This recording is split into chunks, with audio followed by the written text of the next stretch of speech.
I'm going to invite Mr. Abhishek Malhotra from TMT Law Practice. Abhishek, now we've had an entire day of deliberations, and I think it would really be in order if we discuss as to how the journey has been for telemedicine from the legal point of view, and after the telemedicine practice guidelines, what has improved and what are still the shortcomings. If we could have a short version from you.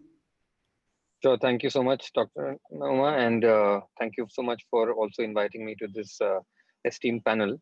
When you give the floor over to a lawyer to talk about legal aspects, you better have the rest of the day available. Otherwise, even that time is short. So, but I'll try to be as short and brief as possible in trying to communicate what you've asked me to.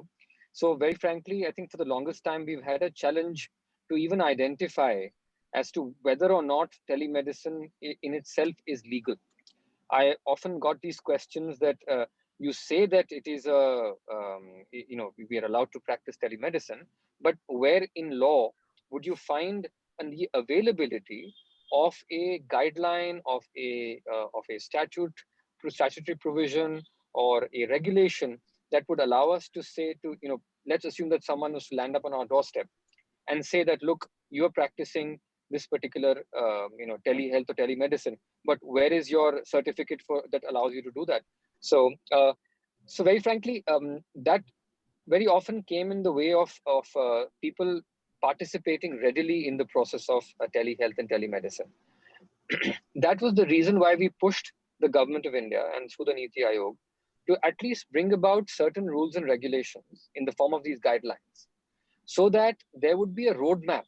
There would be some sort of a government certification to tell people that in the event that they were ever questioned on as to whether what they were practicing was legal or not, they would very well at least show this as a documentary basis for doing so.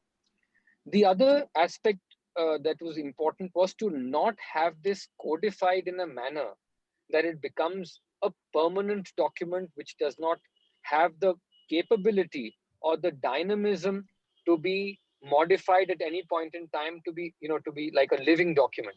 So thankfully we got it in the form of a guideline.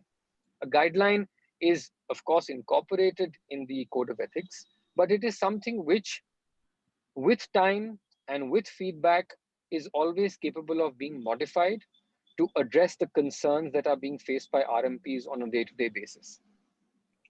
The while all of us were waiting for some sort of a feedback on the suggestions given by us to a basic document that was prepared, the pandemic hit. And I think more than anything else, the only positive of that was that it got the government of India working on literally the fifth or the sixth gear, and they released these guidelines in the public domain on the 25th of March. Of course, it became law for the quote unquote law because once it was notified only on the 14th of May. But the indication was very clear that the government wants that this should be implemented as soon as possible. Having said that, the opportunity for it to be rolled out, for it to be implemented, for the various aspects and nuances of these guidelines to really be adopted by the community, I think it will take some time. We did try through the Telemedicine Society of India to conduct various different sessions across the months of April and May to impart the training with regard to these particular guidelines, and we were fairly successful in most of our endeavors.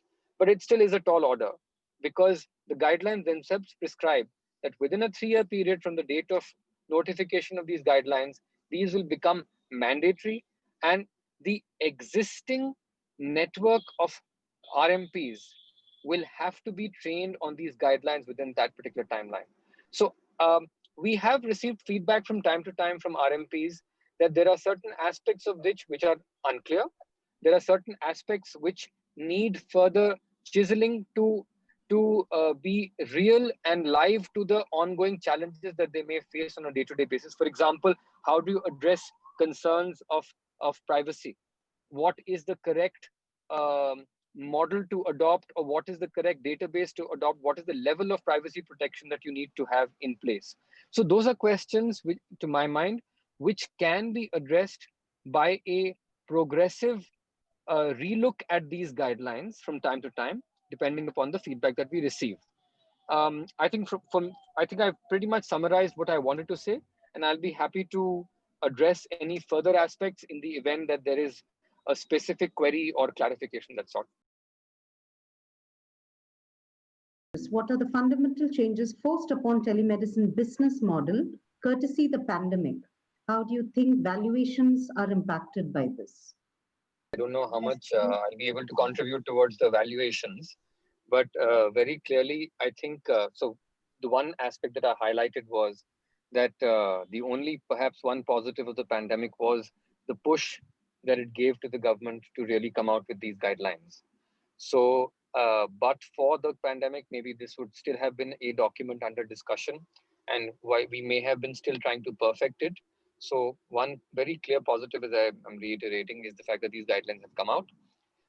The perhaps the manner in which the business of telehealth could get impacted is that whereas you did not have any clarity in the absence of a document as to how to go about the business of telemedicine or conduct, Dr. Ma, over to you.